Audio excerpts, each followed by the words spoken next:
The daddy was around the side of the house hanging a door for the tenant when he heard the child's screams and the mommy's voice gone high between them. He could move fast, and the back porch gave onto the kitchen, and before the screen door had banged shut behind him, the daddy had taken the scene in whole. The overturned pot on the floor tile before the stove, and the burner's blue jet, and the floor's pool of water still steaming as its many arms extended. The toddler in his baggy diaper standing rigid with steam coming off his hair, and his chest and shoulders scarlet, and his eyes rolled up and mouth open very wide and seeming somehow separate from the sounds that issued. The mommy down on one knee with the dish rag dabbing pointlessly at him and matching the screams with cries of her own. Hysterical, so she was almost frozen. Her one knee and the bare little soft feet were still in the steaming pool, and the daddy's first act was to take the child under his arms and lift him away from it and take him to the sink, where he threw out plates and struck the tap to let cold well water run over the boy's feet while with his cupped hand he gathered and poured or flung more cold water over the head and shoulders and chest, wanting first to see the steam stop coming off him. The mommy over his shoulder invoking God until he sent her for towels and gauze if they had it. The daddy moving quickly and well, and his man's mind empty of everything but purpose, not yet aware of how smoothly he moved or that he'd ceased to hear the high screams because to hear them would freeze him and make impossible what had to be done to help his child, whose screams were regular as breath and went on so long they'd become already a thing in the kitchen, something else to move quickly around. The tenant's side's door outside hung half off its top hinge and moved slightly in the wind, and a bird in the oak across the driveway appeared to observe the door with a cocked head as the cries still came from inside.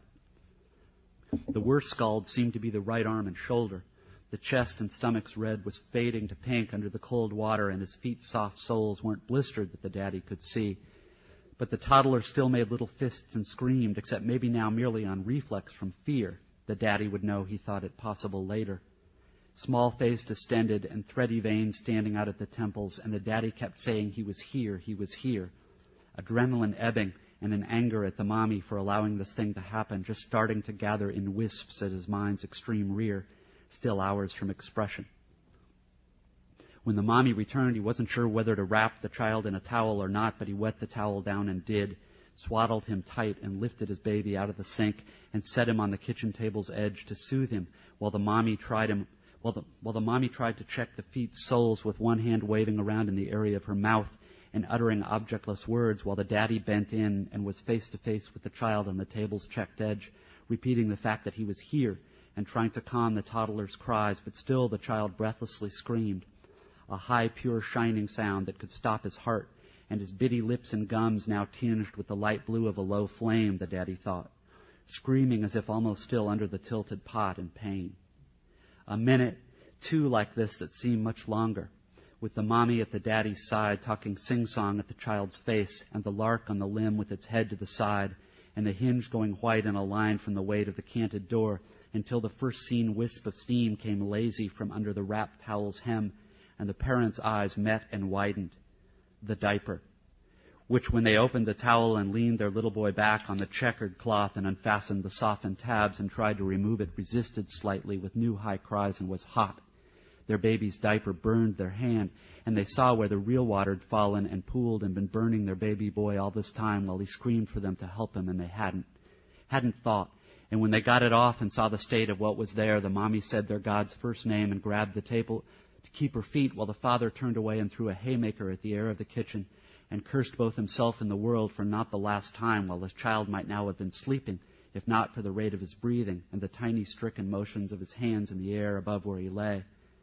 Hands the size of a grown man's thumb that had clutched the daddy's thumb in the crib while he'd watched the daddy's mouth moving in song. His head cocked and seeming to see way past him into something his eyes made the daddy lonesome for in a sideways way. If you've never wept and want to, have a child. Break your heart inside and something will a child, is the twangy song the daddy hears again, as if the radio's lady was almost there with him looking down at what they'd done. Though hours later, what the daddy most won't forgive is how badly he wanted a cigarette right then as they diapered the child as best they could in a gauze and 2 crossed hand towels, and the daddy lifted him like a newborn with his skull in one palm and ran him out to the hot truck and burned custom rubber all the way to town in the clinic's ER, with the tenant's door hanging open like that all day until the hinge gave, but by then it was too late. When it wouldn't stop and they couldn't make it, the child had learned to leave himself and watch the whole rest unfold from a point overhead. And whatever was lost never thenceforth mattered. And the child's body expanded and walked about and drew pay and lived its life untenanted, a thing among things, its self-soul so much vapor aloft, falling as rain and then rising, the sun up and down like a yo-yo.